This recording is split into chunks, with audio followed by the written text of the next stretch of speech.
Hi, welcome to our session on using Microsoft SQL Report Builder as a dashboard builder to provide executive dashboards that convey important business intelligence to executives. So the first thing we're going to do is we're going to close out the normal dialog box that pops up when you open up Report Builder. We're going to right-click into the white area, grab a gauge, select that gauge, and then we're going to create a data set. We're connecting to Microsoft Dynamics GP as our data source for our real-time accounting information. And we are going to pull from a view that we've created that is going to give us the information for the executive's cash requirements view. So select that information. And now I've got a report here that if I go to the pointer, I can select from that data set the value that I want to represent with this particular gauge. I'm going to right-click and insert a text box, call it Total Cash, Executive Dashboard. And then I'm going to click into the scale properties. And since I know our company's cash is typically between 0 and 30 million, I'm going to set that there. And then I'm going to tell it that I want to represent the data in millions of dollars so we can get a nice clean visual display. And the next thing we're going to do is we're going to go into the range properties and define range 1 is always going to be our red range. So we're going to say from 0 to 10 million is going to be bad. We don't want cash to drop into that area. Next thing we're going to do is we're going to select our yellow or medium warning range. So we'll say 10 million to 20 million is going to be the next range. And then our good range, our green range, is going to be 20 million to,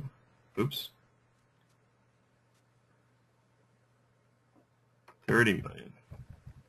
There we go. And we'll test that. Make sure that looks good. That does. Excellent. So the other thing we want to see is we want to see total payables. So again, we're going to right-click, insert a gauge. Just for convenience, we'll just use the same gauge each time. And we'll lift that up so it matches up there. And again, we're going to right-click, insert a text box, put total payables. Click on that box, and we'll move that up. And now we want this to go and look at a different set of data.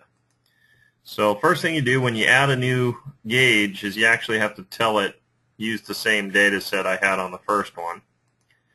And then the next thing you need to do is choose a different value on the pointer properties. So this one will select the sum of total payables. And then the next thing we're going to do is we're going to go into our range properties again. This time the bad range, we want to be at the top of our scale.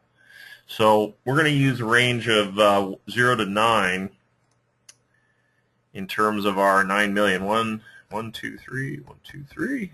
Click OK. And we also want to, on that scale, tell it that it is a number. And again, we're looking at it in terms of millions so that we get a nice clean scale there. So instead of 0 to 30, we're going to go 0 to 9 on this one. But payables being really high should be red here. So the way we do that is we go into this range properties here, and we start at 9. 1, 2, 3, 1, 2, 3. That's 9 million to 6 million. And then we come back in and we define our next range, the mid-range, as being from 6 million to 3 million. And then we define our green as being 3 million to 0. All right, so now we can test that. That looks good. We'll save that. And we're going to put that inside of our financial charts and KPIs. We'll call this Executive Dashboard 6. Save. Now, we may want to be able to see vendor payables summary or a chart of checkbook, individual checkbooks in a chart form. So what we're going to do is say New. And this time I'm going to do a chart wizard. Again, select my data set and select the view that gives me that checkbook. So current checkbook position, cash positions. And we'll grab the checkbook ID into the categories, and the values are going to have the current balance. And we'll click Finish, and I'm going to make this a little bigger so we can see everything nice and easy. And we'll call this Checkbook Balances.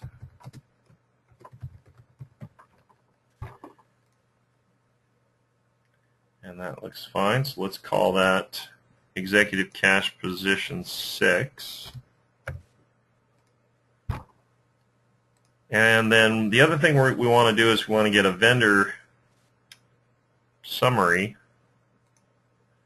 So we're going to select a different view for that, and we're going to put it into a matrix report.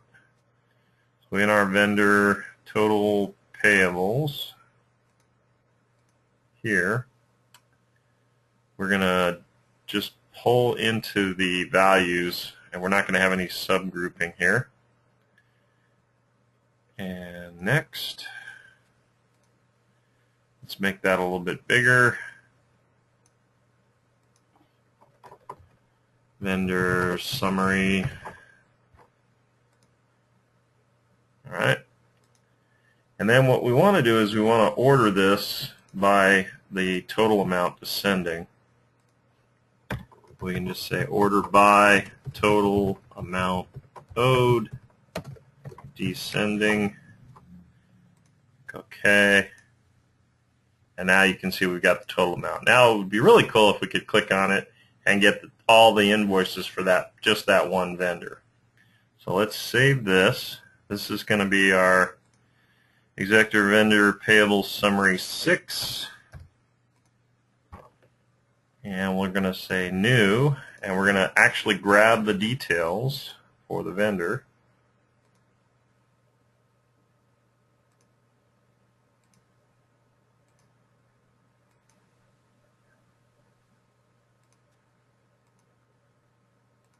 Next, and we're going to have a subtotal on vendor, grab the document information over into the values area,